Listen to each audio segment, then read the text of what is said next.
మా latest videos కోసం మా ఈ తెలుగు న్యూస్ ఛానల్ సబ్స్క్రైబ్ చేసి గంట సింబల్ యాక్టివేట్ చేసుకోండి. పక్షి చెప్పింది, ఏ అంగాల ద్వారా పాపం మనుషుల శరీరంలోకి ప్రవేశిస్తుందో. ఈ విషయం వినడానికి వింతగా ఉన్నా నిజం. ఫ్రెండ్స్, మరి ఏ అంగం ద్వారా పాపం శరీరంలోకి ప్రవేశిస్తుందో తెలుసుకునే ముందు ఈ వీడియోకి ఒక లైక్ కొట్టి శ్రీమాత్రే నమః అని ఒక కామెంట్ చేసి మాకు సపోర్ట్ చేయండి. ఒకానొకప్పుడు ఒక పక్షి తన జీవిత కాలాన్ని ముగించుకుని మరణించి యమధర్మరాజు దగ్గరకు వెళ్ళింది. యమధర్మరాజు ఆ పక్షి జీవితాన్ని మొత్తం పరిశీలించి అది తన జీవితంలో ఎవరికీ ఎలాంటి హాని చెయ్యలేదని, ఎంతో స్వచ్ఛంగా ప్రకృతికి అనుగుణంగా బతికిందని గ్రహించాడు. అప్పుడు ఆ పక్షిని చూసి చిరునవ్వు చిందిస్తూ, ఓ పక్షి, నువ్వు నీ జీవితంలో ఎలాంటి పాపాలు చెయ్యలేదు. నీ పుణ్యఫలంగా తదుపరి జన్మలో నిన్ను మనిషిగా పుట్టేలా వరమిస్తున్నాను. భూలోకంలో మనిషి జన్మ ఎంతో ఉత్కృష్టమైనది. సంతోషంగా వెళ్ళు అని ఆజ్ఞాపించాడు. ఆ మాట వినగానే ఆ పక్షి తీవ్రంగా భయపడిపోయింది.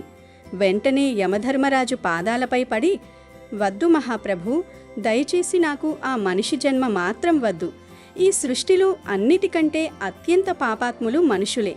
వాళ్లకు తమ ఇంద్రియాలపై ఎలాంటి నియంత్రణ ఉండదు. తమ స్వార్థం కోసం, కోరికల కోసం ఎంతటి నీచానికైనా దిగజారుతారు. అసలు మనిషి శరీరంలోకి పాపం ఎలా ప్రవేశిస్తుందో, ఏ అంగాల ద్వారా దూరుతుందో వాళ్ళకు కూడా తెలియదు. చూసేందుకు గొప్పగా ఉంటారు, కానీ లోపలంతా పాపపు కూపమే. మనుషులు ఎలా పాపాలు చేస్తారో, ఆ పాపం వాళ్ళ శరీరంలోకి ఎలా ప్రవేశిస్తుందో చెప్పడానికి మీకు ఒక 2 కథలు చెబుతాను, దయచేసి వినండి అని వేడుకుంది. యమధర్మరాజు ఆశ్చర్యపోయి, సరే చెప్పు, వింటాను అన్నాడు. అప్పుడు ఆ పక్షి తన కథను ఇలా ప్రారంభించింది. మహాప్రభో, ఒకానొకప్పుడు ఒక వ్యక్తి కాశీనగరానికి వెళ్ళి సమస్త విద్యలను, వేదాలను, శాస్త్రాలను ఎంతో నిష్టగా అధ్యయనం చేసి తిరిగి వచ్చాడు. తాను గొప్ప పండితుడిని అనే అహంకారం అతనిలో నరనరాన జీర్ణించుకుపోయింది. భగవంతుడు మనిషికిచ్చిన జ్ఞానమైన, ఐశ్వర్యమైన, బలమైన లోక కళ్యాణం కోసం ఉపయోగించాలి, కానీ వాదోపగాదాలకు, అహంకారానికి కాదు కదా. కానీ ఈ పండితుడికి ఆ అహంకారం కళ్ళు మూసేసింది. ఒకరోజు ఆ ఊర్లో ఉన్న ఒక సాధారణ వ్యక్తి ఈ పండితుడి దగ్గరకు వచ్చి, అయ్యా, మీరు సమస్త శాస్త్రాలు చదివిన గొప్ప పండితులు కదా, నాదొక చిన్న ధర్మ సందేహం తీరుస్తారా? అసలు పాపానికి తండేవరు అని అడిగాడు. ఆ ప్రశ్న వినగానే పండితుడికి ఆశ్చర్యం వేసింది. తను చదివిన గ్రంథాలన్నీ మనసులో తిరగేసుకున్నాడు, కానీ ఎక్కడా ఈ ప్రశ్నకు సమాధానం దొరకలేదు. పరువు పోతుందేమోనని భయపడి, దీని సమాధానం నేను రేపు చెబుతాను అని చెప్పి నేరుగా ఊర్లో ఉన్న తన గురువుగారి దగ్గరకు పరిగెత్తాడు. గురువుగారిని కలిసి, గురుదేవా, పాపానికి ఎంతమంది తండ్రులుంటారు? అసలు పాపం మనిషిలోకి ఎలా ప్రవేశిస్తుంది అని అడిగాడు. ఆ గురువుగారికి సమాధానం తెలుసు, కానీ ఈ పండితుడిలో ఉన్న అహంకారాన్ని, గర్వాన్ని అణచాలంటే పాఠం నేర్పాలని నిర్ణయించుకున్నాడు. నాయనా, ఈ నగరంలో పద్మిని అనే ఒక ప్రసిద్ధి చెందిన వేశ్య ఉంది. నువ్వు ఆమె దగ్గరకు వెళ్ళు. నీ ప్రశ్నలన్నిటికీ ఆమె సరైన సమాధానం చెబుతుంది అని పంపించాడు. గురువుగారి మాట వినగానే పండితుడికి ఒళ్ళు మండిపోయింది. నేనెంతటి పండితుడిని, ఒక వేశ్య ఇంటికి వెళ్లడమా అనుకున్నాడు. కానీ గురువు జ్ఞానను ధిక్కరించలేక అయిష్టంగానే ఆ పద్మిని ఇంటికి వెళ్ళాడు. పండితుడిని చూసి ఆమె ఎంతో మర్యాదగా లోపలికి ఆహ్వానించింది. మహారాజా, నా ఇంటికి సజ్జనులెవరూ రారు. నన్ను చూడడానికి చిరాకు పడతారు. అలాంటిది మీరు రావడం నా అదృష్టం. దయచేసి కూర్చోండి అని ఎంతో వినయంగా కుర్చీ ఇచ్చింది. పండితుడు మాత్రం ఎంతో అసహ్యంగా చూస్తూ, నేనిక్కడ కూర్చోవడమే ఎక్కువ. నీవొక వేశ్యవి. నీ ఇంట్లో పచ్చి మంచినీళ్లు కూడా తాగను. నాకు ధర్మభ్రష్టత్వం అంటుకుంటుంది. ముందు నేను అడిగిన ప్రశ్నకు సమాధానం చెప్పు అన్నాడు. అప్పుడు ఆ వేశ్య చిరునవ్వుతో, నేనిచ్చే నీరు తాగితే మీరు అపవిత్రమవుతారు కదా, మరి నా కడుపులోంచి, నా నోటి ద్వారా వచ్చే సమాధానం మీ లోపలికి వెళ్లితే మీరు అపవిత్రమవుతారా అని తెలివిగా అడిగింది. పండితుడు బిత్తరపోయాడు, ఆలోచనలో పడ్డాడు. ఇంతలో ఆమె ఒక గ్లాసులో మంచి షర్బత్ తీసుకువచ్చి టేబుల్ మీద పెట్టింది. దాని పక్కనే ఒక 5 బంగారు నాణాలు పెట్టింది. మహారాజా, మీరు నా ఆతిథ్యం స్వీకరిస్తున్నందుకు ఇది నా చిన్న దక్షిణ అంది. పండితుడి కళ్ళు ఆ నాణాల మీద పడ్డాయి. మనసులో ఆశ పుట్టింది. వేశ్య మళ్ళీ అంది, మీరు సమాజం గురించి ఆలోచిస్తున్నారా? శ్రీరాముడే శబరి ఎంగిలి పళ్ళు తిన్నాడు. ఇది ఎంగిలి కాదు. పైగా మీరు వేశ్య ఇంటికి వచ్చారన్న నింద ఇప్పటికే మీ మీద పడిపోయింది. జనాలకు భయపడకండి. ఈ 5 నాణాలు సరిపోకపోతే ఇంకో 5 ఇస్తాను అని మరో 5 నాణాలు పెట్టింది. మొత్తం 10 బంగారు నాణాలు చూసేసరికి పండితుడిలో అత్యాశ పెరిగిపోయింది. చుట్టుపక్కల ఎవరూ చూడట్లేదు కదా అని గబుక్కున ఆ నాణాలు జేబులో వేసుకుని ఆ షర్బత్ తాగేశాడు. ఆ తర్వాత ఇక నా ప్రశ్నకు సమాధానం చెప్పు అని తొందరపెట్టారు. ఆమె మళ్ళీ నవ్వి, మహారాజా, పంచభక్ష్య పరమాన్నాలు వండాను. అవి తినకాని నేను సమాధానం చెప్పను. మీరు మహాపురుషులు. నా చేతి వంట తింటే నేను ఉద్ధరింపబడతాను. మీరు భోజనం చేస్తే మీకు 100 బంగారు నాణాలు ఇస్తాను. ఇంటికి వెళ్ళాక గంగా స్నానం చేసి తపస్సుతో శుద్ధి చేసుకోండిలే అని ఆశ పెట్టింది. 100 బంగారు నాణాలు అనగానే పండితుడికి నోరూరిపోయింది. ఎవరు చూస్తున్నారు లేకు, వెళ్ళి స్నానం చేస్తే సరిపోతుంది కదా అనుకుని ఆమె పెట్టిన భోజనం కడుపు నిండా లాగేశాడు. భోజనం పూర్తయ్యాక వేశ్య అసలు బ్రహ్మాస్త్రం వేసింది. మహారాజా, నాదొక చివరి కోరిక. ఎప్పుడూ కామాంధులతోనే గడిపాను. మీలాంటి ధర్మవంతులతో సంగమిస్తే నా జన్మ ధన్యమవుతుంది. ఈ ఒక్క కోరిక తీరిస్తే మీకు 500 బంగారు నాణాలు ఇస్తాను అంది. పండితుడు ఉలిక్కిపోయి, ఇది మహాపాపం, నేను చెయ్యలేను అన్నాడు. అప్పుడామె, విశ్వామిత్రుడే అప్సరస మోజులో పడ్డారు. మీకొచ్చిన నష్టమేమిటి? ఇక్కడ మనిద్దరం తప్ప ఎవరూ లేరు.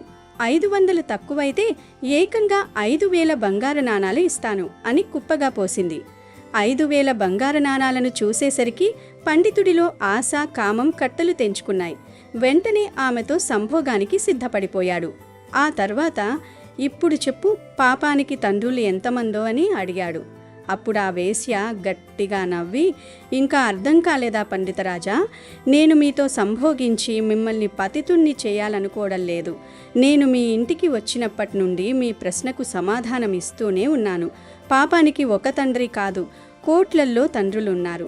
నువ్వు ముందుగా అత్యాశతో ఒక వేశ్య చేతి షర్బత్ తాగావు, భోజనం చేశావు. ఆ అత్యాశ పాపానికి మొదటి తండ్రి. 5000 నాణాలకు ఆశపడి కామవాంఛకు బానిసవయ్యావు. ఆ కామం పాపానికి రెండవ తండ్రి. ఈ విషయం బయట ఎవ్వరికీ చెప్పొద్దని నా చేత ఒట్లు వేయించుకున్నావు. ఆ దాపరికం, అబద్ధం పాపానికి 3వ తండ్రి.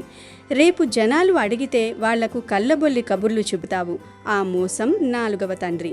భగవంతుడికి కళ్ళు గప్పి తప్పించుకోవాలని చూస్తున్నావు. అది 5వ తండ్రి.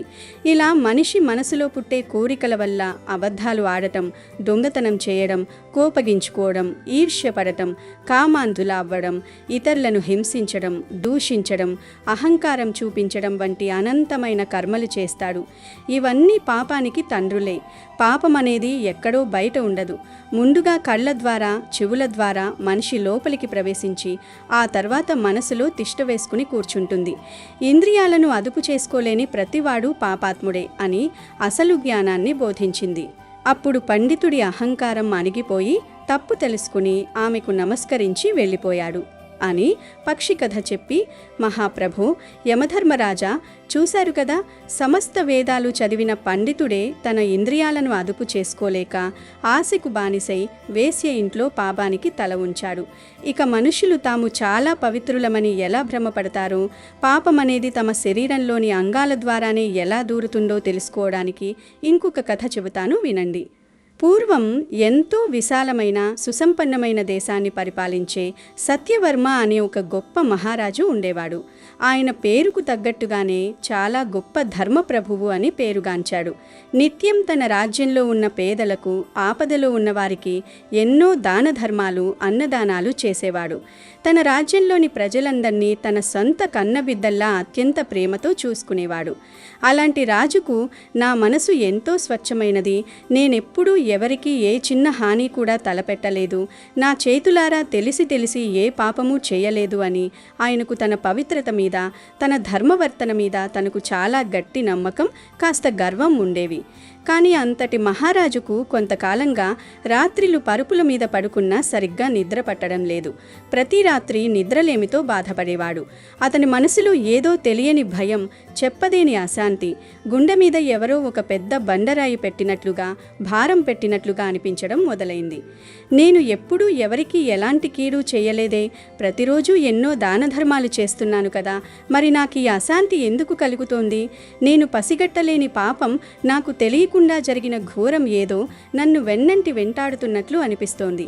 అసలు ఏ రూపము, నడవడానికి కాళ్ళు లేని పాపం నాలోకి ఎలా ప్రవేశించింది అని రాజు నిత్యం తనలో తాను మదనపడసాగాడు. ఈ సమస్యకు పరిష్కారం కోసం ఆస్థానంలో ఉన్న ఎంతమంది మహాపండితులను అడిగినా, ఎన్ని శాస్త్రాలు వెతికినా ఆయనకు సరైన సమాధానం దొరకలేదు. చివరికి ఆయన ఆస్థానంలో ఉన్న ఒక అత్యంత వృద్ధ మంత్రి ఇచ్చిన సలహా మేరకు వింధ్య పర్వతాల దట్టమైన అడవుల్లో అత్యంత కఠోరమైన తపస్సు చేసుకునే జ్ఞానానంద మహర్షి దర్శనానికి రాజు తన పరివారాన్ని వదిలిపెట్టి ఒంటరిగా బయలుదేరారు. దట్టమైన అడవిలో ఎన్నో కష్టాలు పడి ముళ్ళు రాళ్ళు దాటుకుని ఆ అడవి మార్గంలో ప్రయాణించి చివరికి ఆ మహర్షి ఆశ్రమానికి చేరుకున్నాడు. అక్కడ మహర్షి ఒక పెద్ద చెట్టు కింద బాహ్య ప్రపంచంతో సంబంధం లేకుండా ఎంతో ప్రశాంతంగా ధ్యానముద్రలో కూర్చుని ఉన్నాడు. రాజు నెమ్మదిగా ఆయన వద్దకు వెళ్ళి అత్యంత భక్తి శ్రద్ధలతో సాష్టాంగ నమస్కారం చేసి తన బాధను ఇలా విన్నవించుకున్నాడు. ఓ మహర్షి, నేను నిత్యం ధర్మబద్ధంగా, న్యాయబద్ధంగా నడుచుకునేవాడిని. నా రాజ్యంలో దానధర్మాలకు ఏనాడూ లోటు చెయ్యలేదు. ప్రజలను కంటికి రెప్పలా కాపాడుకుంటున్నాను. అయినా నా మనసు దేనికో భయపడుతోంది. నా జీవితంలో నాకు ప్రశాంతత కరువైంది. నాకు ఏమాత్రం తెలియకుండానే, నా ప్రమేయం లేకుండానే నాలోకి పాపం ఎలా ప్రవేశించిందో నాకు అస్సలు అర్థం కావడం లేదు. పాపానికి కళ్ళు లేవు, కాళ్ళు లేవు కదా, మరి అది నడిచి వచ్చి నన్ను ఎలా పట్టుకుంది? దయచేసి నా ఈ భయంకరమైన మానసిక క్షోభకు కారణమేమిటో చెప్పి నన్ను ఈ బాధ నుండి విముక్తుడిని చేసి కరుణించండి అని కన్నీళ్లతో వేడుకున్నాడు. అప్పుడు ఆ జ్ఞానానంద మహర్షి తన కళ్ళు తెరిచి రాజువైపు చూసి చిరునవ్వు నవ్వి, మహారాజా, నువ్వు నిజంగానే పుణ్యాత్ముడివా? నీకు ప్రపంచంలో ఉన్న ఎలాంటి పాపము అంటలేదని, నువ్వు సంపూర్ణ పవిత్రుడివి అని నీకు అంత గట్టి నమ్మకమా? అయితే సరే, నేను చెప్పేది విను. గత వారం రోజుల్లో నువ్వు చేసిన ప్రతి చిన్న పనిని, ప్రతి ఆలోచనను ఒక్కసారి నీ మనసులో మననం చేసుకో అని అడిగాడు. రాజుకు ఆయన మాటల వెనుక ఉన్న ఆంతర్యం ఏమీ అర్థం కాక మహర్షి వైపు అయోమయంగా చూస్తుంటే, మహర్షి తన దివ్య దృష్టితో రాజు ఆంతర్యంలో, మనసు పొరల్లో దాగి ఉన్న రహస్యాలను ఒక్కొక్కటిగా బయటపెట్టడం మొదలుపెట్టాడు. సత్యవర్మ, సరిగ్గా 3 రోజుల క్రితం నీ సభాభవనంలో ఒక నూతన నర్తకి ఎంతో అద్భుతంగా నాట్యం చేస్తున్నప్పుడు నీ కళ్ళు ఆమె నాట్యాన్ని ఆస్వాదించకుండా ఆమె శారీరక అందంపై ఆశగా, అత్యంత కామంతో, వ్యామోహంతో వాలలేదా? అలాగే 4 రోజుల క్రితం నీ మంత్రి ఏ పాపము ఎరుగని ఒక అమాయకపు సేవకుడిపై నీ దగ్గరకు వచ్చి లేనిపోని చాడీలు, కట్టుకథలు, అబద్ధాలు చెప్పినప్పుడు నువ్వు ఆ మంత్రి మాటలను గుడ్డిగా నమ్మి కనీసం ఆ సేవకుణ్ణి పిలిచి విచారించకుండానే, అతని వైపు న్యాయం గుండో లేదో చూడకుండానే ఏకపక్షంగా నిర్ణయం తీసుకుని అన్యాయంగా పనిలోంచి తీసేయలేదా? ఇక నిన్న రాత్రి నీ భోజనాల గదిలో నీకు వడ్డించిన భోజనం కాస్త రుచిగా లేదని ఏ ఉద్దేశం లేకుండా వంట చేసిన నీ వంటవాడిని అత్యంత కఠినమైన మాటలతో రాక్షసంగా, క్రూరంగా దూషించలేదా? ఆ కోపంలో నీ విచక్షణ పూర్తిగా మరచిపోయి కేవలం నాలుక రుచి కోసం ఆ జిహ్వ చాపల్యం కొద్దీ మోతాదుకు మించి నీ కడుపు నిండా రాక్షసుడిలా అతిగా తినలేదా?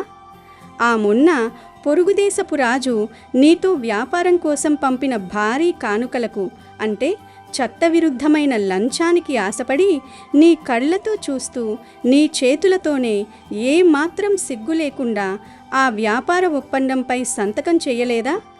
ఇంకా మొన్నటి రాత్రి చీకటి పడ్డాక ఎవరికీ తెలియకుండా నీ రాజ్య ప్రజలకు కనబడకుండా మారువేషంలో నగరంలో ఉన్న జూదగృహానికి కేవలం సరదా కోసమని నీ కాళ్లతో నడిచి వెళ్ళి ఆ పాపపు ప్రదేశంలో అడుగుపెట్టలేదా? ఇవన్నీ నీ ప్రమేయం లేకుండా జరిగినవి కావు. ఇవన్నీ నువ్వు స్వయంగా చేసిన పనులే కదా అని అత్యంత సూటిగా వరుసగా ప్రశ్నించాడు మహర్షి. మహర్షి అడిగిన ఆ కఠినమైన ప్రశ్నలకు రాజు ఆశ్చర్యంతో, గుండెల్లో పుట్టిన భయంతో శిలాప్రతిమలా అక్కడే నిలబడిపోయాడు. తాను తన అంతఃపురంలో చీకట్లో ఎవరికీ తెలియకుండా రహస్యంగా చేసిన పనులన్నీ ఇక్కడ అడవిలో ఏ బాదరబందీ లేకుండా తపస్సు చేసుకునే ఈ మహర్షికి ఇంత పూసగుచ్చినట్లు ఎలా తెలిసాయో అర్థం కాలేదు. తన తప్పులు బయటపడటంతో సిగ్గుతో తలదించుకుని, అవును స్వామి, మీరు చెప్పినవన్నీ, నా రహస్యాలన్నీ అక్షరాలా నిజమే. కానీ అవన్నీ చాలా చిన్న చిన్న తప్పులు కదా, నేను కావాలని చేసినవి కావు. ఏవో కొన్ని క్షణాలు నా అదుపు తప్పి వ్యామోహం కొద్దీ చేసినవి. నేను కత్తిపట్టి ఎవరి ప్రాణాలు తీయలేదు, ఎవరిని ఘోరంగా వంచించి మోసం చేయలేదు. మరా చిన్న పొరపాట్లు, సరదాగా చేసిన పనులు పాపాలు ఎలా అవుతాయి? పైగా ఆ చిన్న తప్పుల వల్ల నాలోకి పాపం అంత సులభంగా నాకే తెలియకుండా ఎలా ప్రవేశిస్తుంది అని ఎంతో అమాయకంగా తన్ను తాను రక్షించుకునే ప్రయత్నంలో అడిగాడు. అప్పుడా మహర్షి మరింత గంభీరమైన స్వరంతో కళ్ళు తెరిపించే అసలు సత్యాన్ని రాజుకు బోధించాడు. సత్యవర్మ, విను. పాపం అంటే ఒక పెద్ద రాక్షసుడిలా భయంకరమైన కొమ్ములతో బయట ఎక్కడో దాక్కుని ఉండి దానికదే నడుచుకుంటూ వచ్చి నీ పడక గదిలోకి దూరి నిన్ను భయపెట్టేది కాదు. దానికి కాళ్ళు లేవన్నది అక్షర సత్యమే. కానీ నీ శరీరంలో ఉన్న 5 అంగాలే దానికి స్వాగతం పలికే అత్యంత ప్రధానమైన రాజద్వారాలు. నువ్వు ఆ ద్వారాలను మూసి ఉంచాల్సింది పోయి నీ చేతులారా బార్లా తెరిచి ఆ పాపానికి అత్యంత వైభవంగా ఆహ్వానం పలికావు. సభలో నాట్యం చేస్తున్న పరాయి స్త్రీని వ్యామోహంతో, కామంతో చూసినప్పుడు నీ కళ్ళ ద్వారా పాపం నీలోకి సులభంగా ప్రవేశించింది. సేవకుడి మీద మంత్రి చెప్పిన అబద్ధాలు, చారీలు విన్నప్పుడు నీ బుద్ధికి, నీ విచక్షణకు అంటుకుంది. వంటవాడిని కఠినంగా దూషించి జిహ్వ చాపల్యంతో పరిమితికి మించి అతిగా తిన్నప్పుడు నీ నాలుక ద్వారా పాపం నీలోకి నేరుగా జారింది. లంచానికి ఆశపడి ఒప్పందంపై సంతకం చేసినప్పుడు నీ చేతుల గుండా పాపం నీ జీవితంలోకి, నీ రాజ్యంలోకి ప్రవేశించింది. చీకట్లో ఆ జూదగృహానికి నడిచినప్పుడు నీ కాళ్ల ద్వారా పాపం నీ అరుగుల్లోకి, నీ నడతలోకి చేరింది. ఇలా నీ శరీరంలోని కళ్ళు, చెవులు, నాలుక, చేతులు, కాళ్ళు, ఈ 5 అంగాల ద్వారానే పాపం మనిషిలోకి ఎంతో సులభంగా ప్రవేశిస్తుంది. నువ్వు బయట సమాజంలో ఎన్ని గొప్ప దానధర్మాలు చేసినా, నీకు ఎంతటి ధర్మప్రభువు అని పేరున్నా, ఈ 5 ఇంద్రియాలను ఎల్లప్పుడూ అదుపులో ఉంచుకోకపోతే, నీకు కనీస ఇంద్రియ నిగ్రహం లేకపోతే నీ మనసు ఎప్పటికీ కలుషితమవుతూనే ఉంటుంది. ఈ పాపపు ద్వారాలపై సదా కాపలా ఉంచడమే ఒక మనిషిగా, ఒక రాజుగా నువ్వు నిర్వర్తించాల్సిన నిజమైన ధర్మం. ఈ ఇంద్రియాలను అదుపు చేసుకోలేకపోవడమే నీకున్న ఈ మానసిక అశాంతికి మూల కారణం అని ఎంతో లోతైన సత్యాన్ని బోధించాడు. ఆ మహర్షి చెప్పిన ఆ అద్భుతమైన జ్ఞానవాక్యాలతో సత్యవర్మకు పూర్తిగా జ్ఞానోదయం అయ్యింది. చిన్న తప్పులే కదా అని తాను ఏమాత్రం బాధ్యత లేకుండా తేలికగా తీసుకుని చేసిన పనులే క్రమక్రమంగా తన మనసును కలుషితం చేసి తనను ఇంతటి అశాంతికి గురి చేశాయని స్పష్టంగా తెలుసుకున్నాడు. తన తప్పును తెలుసుకున్న రాజు వెంటనే మహర్షి పాదాలపై పడి నమస్కరించి తన ఇంద్రియాలను ఇకపై పూర్తి అదుపులో ఉంచుకుంటానని, ధర్మం తప్పనని గట్టిగా ప్రమాణం చేసి అప్పటిదాకా ఉన్న భారమంతా తొలగిపోగా అత్యంత ప్రశాంతమైన మనస్సుతో తన రాజ్యానికి తిరిగి వెళ్ళాడు. ఈ 2 కథలు చెప్పిన తర్వాత ఆ పక్షి యమధర్మరాజు వైపు చూసి ఇలా అంది. చూసారా మహాప్రభు, మనుషులు ఎంత బలహీనులు. పండితుడికైనా మహారాజుకైనా వాళ్ళ ఇంద్రియాలపై వాళ్లకు అదుపు లేదు. శరీరం అనేది కేవలం ఒక మాంసపు ముద్ద. మనిషి చనిపోయిన కొన్ని గంటలకే అది కుళ్ళిపోయి దుర్గంధం వస్తుంది. అది ధనవంతుల శరీరమైనా, పేదవారిదైనా, పండితుడిదైనా, మూర్ఖుడిదైనా అదే గతి. అసలైన పవిత్రత అనేది మనిషి ఆలోచనల్లో ఉండాలి, వాళ్ళు చేసే కర్మల్లో ఉండాలి. కళ్ళు, చెవులు, నోరు, చేతులు, కాళ్ళు వీటికి ఏది పడితే అది చూసే, వినే, తినే, చేసే స్వేచ్ఛ ఇస్తే పాపం చాలా సులభంగా మనిషి శరీరంలోకి ప్రవేశిస్తుంది. మనుషులకు ఇంద్రియ నిగ్రహం ఉండదు. వారు చేసే పనులే వారికి పాపపు సంకెళ్ళు వేస్తాయి. నేను పక్షిగా పుట్టి ఎలాంటి ఆశలు లేకుండా, ఇంద్రియాలకు బానిసవవ్వకుండా ప్రకృతికి అనుగుణంగా ప్రశాంతంగా జీవించాను. అందుకే నాకు ఆ పాపభూ ఇష్టమైన మనుషుల జన్మ అస్సలు వద్దు, నన్ను పక్షిగానే ఉండనివ్వండి అని ప్రార్థించింది. ఆ పక్షి చెప్పిన పరమార్థాన్ని, దాని అద్భుతమైన జ్ఞానాన్ని విన్న యమధర్మరాజు ఆశ్చర్యచకితుడయ్యాడు.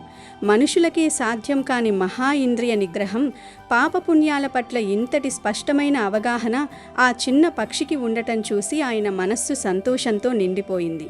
ఓ పక్షి, నీ జ్ఞానం, నీ వైరాగ్యం ఎంతో ఉన్నతమైనవి. కోరికలతో నిండిన మనిషి జన్మ నీకు ఏమాత్రం తగదు. పక్షిగా కూడా నువ్వు ఉండాల్సిన అవసరం లేదు.